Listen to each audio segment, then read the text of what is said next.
এদেশের সংবিধানেতে ইসলামী শিক্ষায় ইসলাম নাই দিকে গণমান্য শিক্ষার্থীরা এখন বলে যাচ্ছে কোনো বিচারের সুযোগ নাই।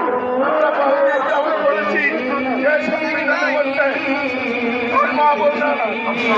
মুসলমানদের অবমাননা, কোরআন হাদিসের অবমাননা, আল্লাহর অবমাননা, রাসূল সাল্লাল্লাহু আলাইহি ওয়াসাল্লামকে অবমাননার জন্য বিচার করা হোক, সংসদে পাস করা হোক।